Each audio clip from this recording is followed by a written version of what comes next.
Hello friends, Namaste all of you. I am Avinash Patil. Welcome all of you on our YouTube channel. Today we are going to study practice question bank which is given by State Board. G practice question paper question bank provide केलेली त्यातला अतिशय महत्त्वाचा जो प्रश्न आहे section number 4 वर आधारित question number 4A आणि B तो आपण या ठिकाणी आज समजून घेणार आहोत.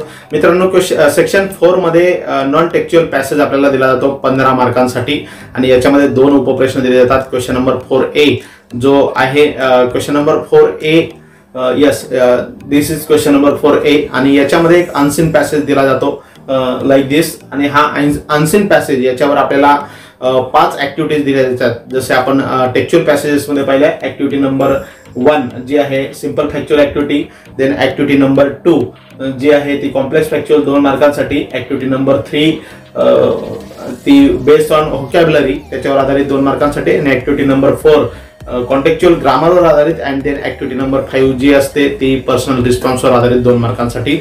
अशा प्रकारच्या ऍक्टिव्हिटीज आपल्याला विचारल्या जातात 10 मार्कांसाठी क्वेश्चन नंबर 4A मध्ये आणि त्या पॅसेजच्या साहाय्याने पॅसेज काळजीपूर्वक वाचून आपल्याला त्या ऍक्टिव्हिटी सॉल्व्ह करायच्या असतात.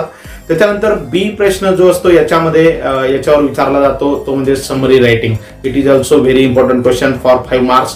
5 मार्कांसाठी अतिशय महत्त्वाचा प्रश्न आहे आणि समरी रायटिंग अतिशय सोपा प्रश्न देखील आहे. जो पॅसेज आपण ऑलरेडी क्वेश्चन 4A मध्ये वाचलेला आहे ज्याच्यावरून आपण ऍक्टिव्हिटीज सॉल्व्ह केलेल्या आहेत. तर तोच प्रश्न या ठिकाणी आपल्याला तोच पॅसेज त्या पॅसेजच्या साईडने आपल्याला त्याची समरी लिहायची. मग समरी लिहिण्यासाठी मार्किंग स्कीम आहे. 5 मार्कांसाठी समरी रायटिंग आहे. याच्यामध्ये टायटल ऑफ द पॅरेग्राफ त्याला जे शीर्षक देणार आहात त्याला 1 मार्क आहे. त्यानंतर सेंट्रल आयडिया और थीम जी काही असेल तुम्ही लिहिणार आहात बॉडी ऑफ द समरी त्याच्यामध्ये तर त्याला 2 मार्क्स आहेत आणि शेवटी यूज ऑफ ॲप्रोप्रिएट लँग्वेज याला सुद्धा 2 मार्क्स आहेत. म्हणजे अशा प्रकारे 5 मार्कांची विगतवारी मार्किंग स्कीम आपण सांगू शकतो आणि त्याच्या साहाय्याने आपण समरी रायटिंग करू शकतो. So let's start how we should write this activity with easy way. या ऍक्टिव्हिटी कशा पद्धतीने सॉल्व्ह करायच्या ते आपण आजच्या या व्हिडिओच्या माध्यमातून समजून घेणार आहोत. So let's start how we solve this activity. या ठिकाणी जो प्रश्न दिलेला आहे question number 4A read the passage carefully and complete the activities for 10 marks. Activity number 1 complete the following sentences. या ठिकाणी 4 सेंटेन्सेस देण्यात आलेले आहेत आणि ही सेंटेन्सेस आपण परिच्छेद वाचून कम्प्लीट करू शकतो.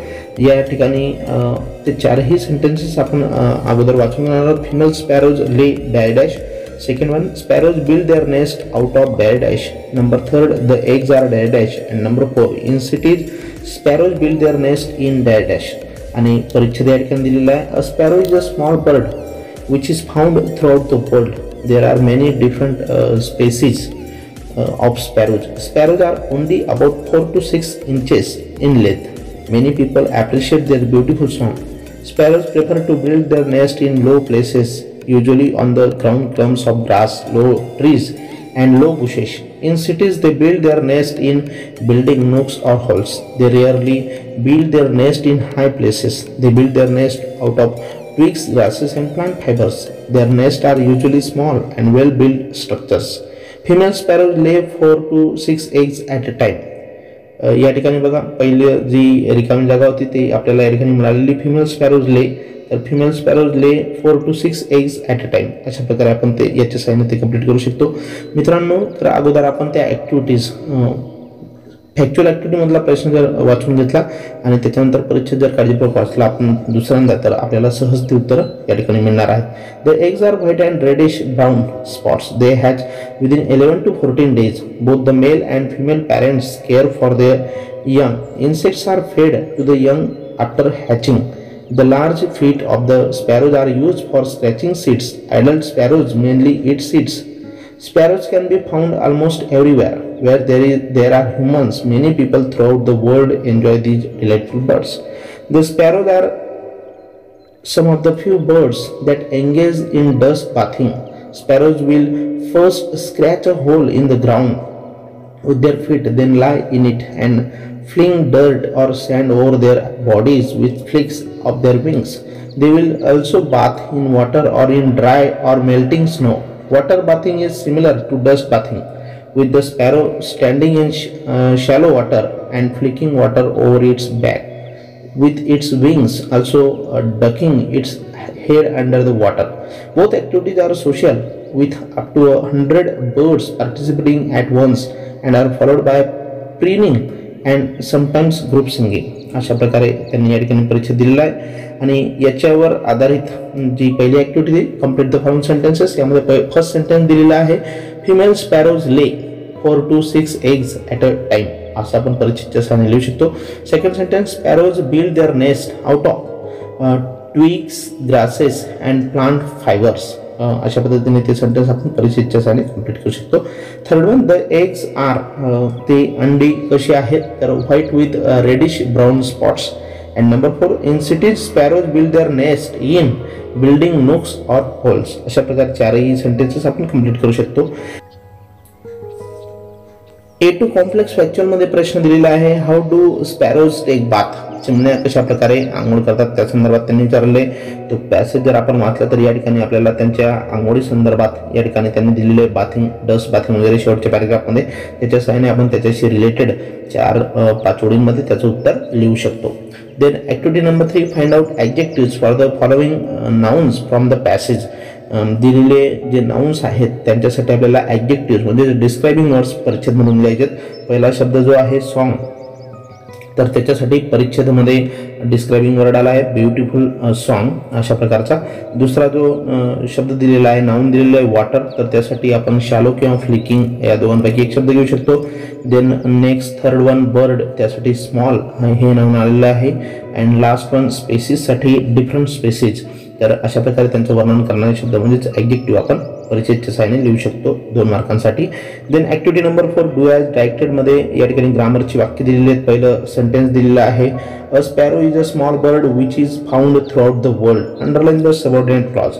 या ठिकाणी सबऑर्डिनेट क्लॉजला फक्त अंडरलाईन करायला सांगितली. उत्तरामध्ये आपण पुन्हा ते सेंटेन्स लिहिणार आहोत आणि sparrow is a small bird हा मेन क्लॉज आहे आणि विच या कोऑर्डिनेटिंग कन्व्हेन्शन पासून सुरू होणार which is found throughout the world हे सबऑर्डिनेट क्लॉज आहे, त्याला आपण अंडरलाईन करणार आहोत. Then second sentence, female sparrows lay 4 to 6 eggs at a time. या ठिकाणी frame a WS type question to get the underline part as an answer. 4 to 6 हे उत्तर येण्यासाठी आपल्याला प्रश्न या ठिकाणी तयार करायचा आहे आणि या ठिकाणी प्रश्न तयार करताना how many eggs does the female sparrow lay at a time आणि क्वेश्चन मार्क अशा प्रकारचा आपण WH क्वेश्चन तयार करू शकतो. Then activity number 5, we have to save the birds, do you agree with this statement, why. आपण चिमण्यांना वाचवलं पाहिजे का, do you agree with this statement, या वाक्याशी तुम्ही सहमत आहात का आणि का. तर याच्यासाठी आपण उत्तर लिहू शकतो, yes I agree with this statement, या विधानाशी मी सहमत आहे. आणि नंतर जे रिझन विचारले त्याच्यासाठी आपण लिहू शकतो, save birds means save nature, so it is our duty to save environment. When we save birds then we save environment also. त्या संदर्भात तुम्ही 4-5 ओळी लिहून त्याचं रिझन सुद्धा या ठिकाणी देऊ शकतात आणि 2 मार्कांसाठी पर्सनल रिस्पॉन्सचं उत्तर आपण अशा प्रकारे लिहू शकतो. देन ऍक्टिव्हिटी नंबर बी प्रश्न या ठिकाणी दिलेला आहे, समरी रायटिंगसाठी 5 marks. Read the passage given below in question number 4A and write a summary of it. Suggest a suitable title to the summary. या ठिकाणी समरी रायटिंग करताना मित्रांनो सगळ्यात महत्त्वाची गोष्ट म्हणजे याची मार्किंग स्कीम आपल्याला समजून घ्यावी लागेल आणि मार्किंग स्कीम मध्ये जो परिच्छेद आता आपण या ठिकाणी पाहिलेला आहे ए मध्ये तोच पॅसेज आपल्याला समरी रायटिंगसाठी दिलेला आहे. तो पॅसेज आपण पुन्हा काळजीपूर्वक वाचायचा आहे, त्यातले महत्त्वाच्या मुद्द्यांना अंडरलाईन करायची आणि याच्यामध्ये समरी रायटिंग करत असताना महत्त्वाच्या मुद्द्यांना वाचत असताना अधोरेखांकित करून ते आपल्या शब्दांमध्ये मांडणं, आपल्या वाक्यामध्ये मांडणं गरजेचं आहे. उतारा जसाच्या तसा लिहायचा नाही, त्यामध्ये महत्त्वाचे मुद्दे आपल्याला समाविष्ट करायचे, आपल्या शब्दांमध्ये ते लिहायचे, त्याला आकर्षक शीर्षक द्यायचे, कारण शीर्षकाला सुद्धा 1 मार्क आहे आणि त्याची जी गुणदान योजना आहे ती सुटेबल टायटलला 1 मार्क आहे. सेंट्रल आयडिया किंवा थीम त्या पॅसेजची 2 मार्कांसाठी आणि use appropriate language for 2 marks. अशा प्रकारे 5 मार्कांसाठी आपण त्याच्याशी रिलेटेड समरी लिहू शकतो. आता हा जो पॅसेज होता जो आपल्या समोर दिसतो याला आपण शीर्षक देऊ शकतो, अशा पद्धतीने त्याला शीर्षक देऊ शकतो, स्पॅरो अ स्मॉल बर्ड किंवा अ स्पॅरो म्हटलं तरी सुद्धा चालणार आहे आणि मग त्याच्या समरीमध्ये लिहू शकतो महत्त्वाचे मुद्दे, महत्त्वाचे वाक्य आपल्या शब्दांमध्ये. Sparrow is a small bird which is found everywhere. We find many species of sparrows. Sparrows build their nest on trees, ground clumps of low grass, low trees and low bushes. They also built their nest on tall buildings. Female sparrows lay 4 to 6 eggs. They are white with reddish brown spots. Adult sparrows eat seeds. We found it everywhere. They enjoy in dust bathing. They enjoy their activities. अशा प्रकारे आपण summary त्याची लिहू शकतो. त्याच्यानंतर याच्यामध्ये दुसरा एक ॲक्टिव्हिटी शीट दिलेली दुसरी, आणि याच्यामध्ये सुद्धा काही प्रश्न या ठिकाणी आपण पाहणार आहोत. दुसऱ्या ॲक्टिव्हिटी शीटमधला सुद्धा प्रश्न आपण पाहणार आहोत. Read the following passage and do the ॲक्टिव्हिटीजमध्ये. येस, या ठिकाणी प्रश्न दिलेला आहे. Activity number 1, state whether the following statements are true or false. या ठिकाणी परिच्छेद दिलेला आहे. तो परिच्छेद वाचल्याच्या नंतर आपल्याला या ॲक्टिव्हिटी सॉल्व्ह करायच्या आहेत. पण परिच्छेद वाचण्याच्या आधी आपण एकदा या ॲक्टिव्हिटीज ओव्हरलुक करणार आहोत. पहिलं sentence, the king's temperament also change. Second one, the king was happy with prediction of the astrologer. Third one, the courtiers sought an audience with Tenali Raman. And number 4, courtiers advised the king to regulate his diet. Activity number 2, complete the web. या ठिकाणी web complete करायला सांगितलं. The king ग्रीव fat and heavy because. त्याची कारणं या ठिकाणी आपल्याला लिहायची. 2-2 मार्कांसाठी या ॲक्टिव्हिटीज आहेत. त्याखाली परिच्छेद दिलेला आहे. तो पॅसेज आपण वाचणार आहोत. King Krishnadeva Raya would perform heavy exercises every morning. दररोज सकाळी किंग कृष्णदेव राय हे अतिशय चांगल्या प्रकारचा हेवी एक्सरसाइज करायचे. He regularly applied oil on his body. त्यांच्या शरीराला ते दररोज तेल लावायचे. And thereafter work out till all the oil came out with the sweat. आणि घामासोबत ते तेल निघेपर्यंत ते त्या ठिकाणी एक्सरसाइज करायचे. This was followed by a long ride on his horse. नंतर ते त्यांच्या घोड्यावरून लॉंग राईड करायचे. Once the king started leading a sedentary lifestyle.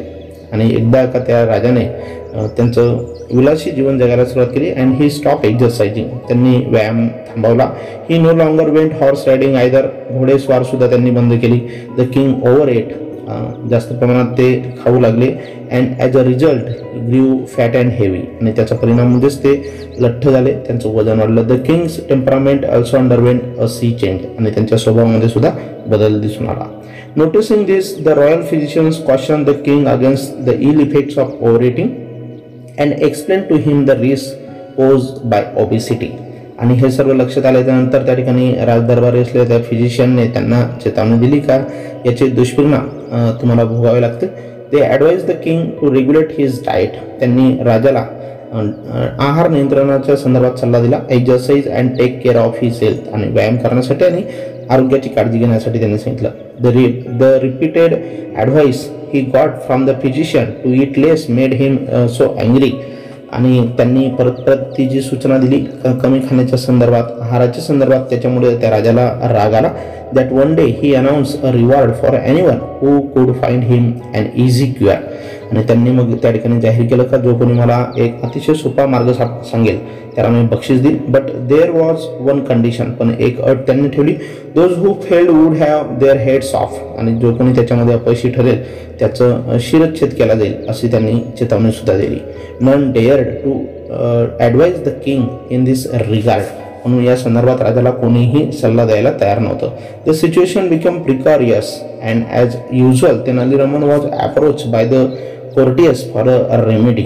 आणि ती परिस्थिती गंभीर होत चालली होती. आणि त्याच्यानंतर तेनाली रमनने राजदरबारांच्या जवळ तो गेला आणि त्यांच्याकडनं याच्यावर काहीतरी रेमेडी, याच्यावर काहीतरी उपचार किंवा त्याच्यावर काहीतरी सोल्युशन काढण्यासाठी तो प्रयत्न करू लागला. Tenali heard the problem and assured the courtiers of a viable solution. तेनालीने ती समस्या ऐकली आणि त्याच्यावर त्याने काहीतरी शोधून काढण्याचा त्याने प्रयत्न केला. त्याच्यावर समस्या सोडवण्यासाठी त्याने प्रयत्न केला. The next day and astrologer predicted that the king had only a month left to live. दुसऱ्या दिवशी एक ॲस्ट्रॉलॉजर त्या ठिकाणी आला, ज्योतिषी, आणि त्याने सांगितलं की राजा तुमचे फक्त 1 महिना आयुष्य शिल्लक आहे. When the king came to know of this. आणि जेव्हा राजाने ते भाकीत ऐकलं, ही वॉज फ्युरियस. तो चिंताग्रस्त झाला. The astrologer was ordered by the king to imprison for a month. राजाने त्या भविष्यकाराला जेलमध्ये 1 महिना डांबून ठेवण्याचा आदेश दिला. So that his prediction could be put to test and so the hapless forecaster was sent to prison. त्याने दिलेलं भाकीत हे खरं आहे की नाही हे चेक करण्यासाठी त्यांनी त्याला जेलमध्ये त्या ठिकाणी डांबलं. अशा प्रकारचा हा परिच्छेद आहे आणि याच्यावर ॲक्टिव्हिटीज दिलेल्या आहेत. सुरुवातीला आपण ट्रू फॉल्स पहिली ॲक्टिव्हिटी पाहणार आहोत. State whether the following statements are true or false. पहिलं sentence, the king's temperament also change. राजाचा जो स्वभाव होता तो बदलत गेला होता. Yes, it is true sentence. The king was happy with prediction of the astrologer. त्या ज्योतिषाचं भाग्यत ऐकून राजा आनंदी झाला होता. It is not true sentence, it is false. हे असत्य आहे. Third one, the courtiers sought an audience with Tenali Raman.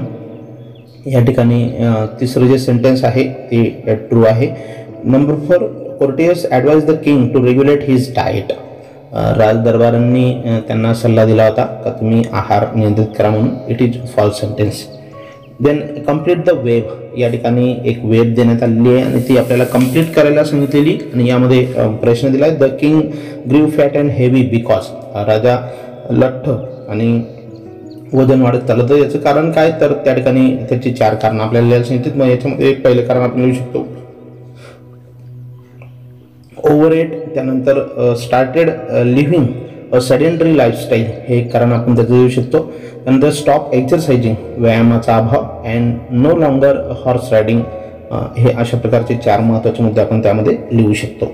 Then activity number 3, find out describing words from the passage for the words given below. या ठिकाणी पॅसेजमधून आपल्याला describing words लिहायचे आहेत. त्या ठिकाणी दिलेल्या शब्दांसाठी पहिला शब्द दिला आहे एक्झरसाइज आणि याच्यासाठी हेवी हा डिस्क्रायबिंग वर्ड्स आपण लिहू शकतो. सेकंड वन लाईफस्टाईल, यासाठी सेडेंटरी हा वर्णन करणारा शब्द लिहू शकतो. Third one ride horse. And number 4 physician royal. अशा प्रकारचे 4 शब्द आपण लिहू शकतो. त्यानंतर ॲक्टिव्हिटी नंबर 4 मध्ये डायरेक्टेडमध्ये 2 सेंटेन्सेस आहेत. पहिलं वाक्य, king Krishnadevaraya would perform heavy exercise every morning. Use to. या ठिकाणी वूड हा शब्द काढून आपल्याला यूज टूचा उपयोग करायचा आहे. त्याचं उत्तर आपण अशा प्रकारे लिहू शकतो. King Krishnadevaraya use to perform heavy exercises every morning. Then second one, ते advise the king to regulate his diet. Pick out the infinitive. Infinitive म्हणजे मूळ क्रियापद. क्रियापदाचं मूळ रूप आपल्याला त्या वाक्यामधून शोधून द्यायचं आहे आणि या वाक्यामध्ये टू असलेलं जे मूळ क्रियापद आहे टू रेग्युलेट हे इन्फिनेटिव्ह आपण वेगळं करून लिहू शकतो.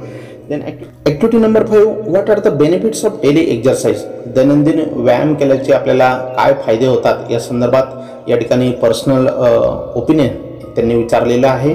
या प्रश्नाचं उत्तर लिहिताना आपण या ठिकाणी आरोग्याचं महत्त्व या ठिकाणी मांडू शकतो आणि त्याचे डेली एक्झरसाइजचे काय फायदे आहेत व्यायामाचे ते सुद्धा आपण या ठिकाणी लिहू शकतो.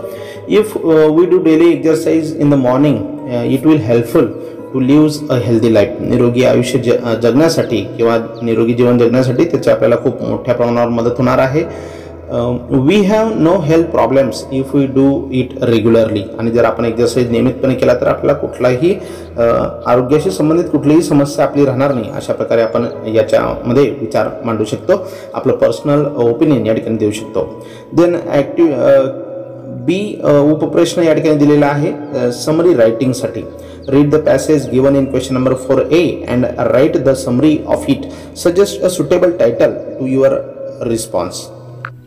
समरी रायटिंग करताना मित्रांनो त्याआधी आपल्याला जो परिच्छेद दिलेला आहे तो पॅसेज आपल्याला काळजीपूर्वक वाचायचा आहे आणि तो पॅसेज काळजीपूर्वक वाचल्याच्या नंतर त्यातले जे महत्त्वाचे मुद्दे असतील त्यांना आपल्याला अधोरेखित करायचे आणि ते सर्व मुद्दे आपल्या स्वतःच्या शब्दांमध्ये थोडक्यात ते आपल्याला या समरीमध्ये लिहायचे. उतारातील वाक्य आपल्याला जशीची तशी लिहायची नाहीत ही एक काळजी घ्यायची. सारांश लेखन करताना समरी रायटिंग करताना महत्त्वाचे मुद्दे त्यामध्ये समाविष्ट झाले पाहिजेत आणि दिलेल्या उतार्यापेक्षा तो मोठा असू नये म्हणजेच 1/3 तो असला पाहिजे. आणि या सारांशाला सगळ्यात महत्त्वाची गोष्ट म्हणजे याला आकर्षक शीर्षक सुद्धा आपल्याला द्यायचं आहे. याची मार्किंग स्कीम तुम्हाला पुन्हा एकदा सांगतो का जेणेकरून तुम्हाला या ठिकाणी समरी रायटिंग करताना त्याची मदत होईल. याच्यामध्ये सुरुवातीला आपण जे टायटल देणार आहात give suitable title to your write up त्याला 1 मार्क तुम्हाला मिळणार आहे. सेकंड दुसरा जो मुद्दा आहे write the central idea theme of the given passage. जो पॅसेज आपल्याला स्क्रीनवर दिसतो याची सेंट्रल आयडिया तुम्हाला लिहायची 2 मार्कांसाठी. And use appropriate language for 2 marks आणि 2 मार्कांसाठी ॲप्रोप्रिएट लँग्वेजला सुद्धा 2 मार्क्स आहेत. अशा प्रकारे 5 मार्कांची विगतवारी या ठिकाणी दिलेली आहे. तर मित्रांनो या पॅरेग्राफची जी समरी आहे ती तुम्हाला लिहायची या मुद्द्यांच्या सहाय्याने आणि याच्या आधीच्या पहिल्या सेटमध्ये आपण जी समरी पाहिली त्याच्या सहाय्याने त्याच्या मदतीने तुम्ही स्वतः या ठिकाणी ही समरी लिहिण्याचा प्रयत्न करायचा आहे. नक्कीच या दोनही प्रश्नांचा अशा प्रकारे जर तुम्ही सराव केला तर तुम्हाला या ठिकाणी 15 पैकी चांगले मार्क्स नक्कीच मिळतील. अशी मी तुम्हाला ग्वाही देतो. आणि जर आपल्याला हा व्हिडिओ आवडला असेल तर नक्की त्याला लाईक करा. जास्तीत जास्त आपल्या 10वीच्या विद्यार्थ्यांपर्यंत, मित्रांपर्यंत त्याला शेअर करा. आणि जर माझ्या यूट्यूब चॅनलला आपण अजूनही सबस्क्राईब केलं नसेल तर जरूर सबस्क्राईब करा. Thanks a lot.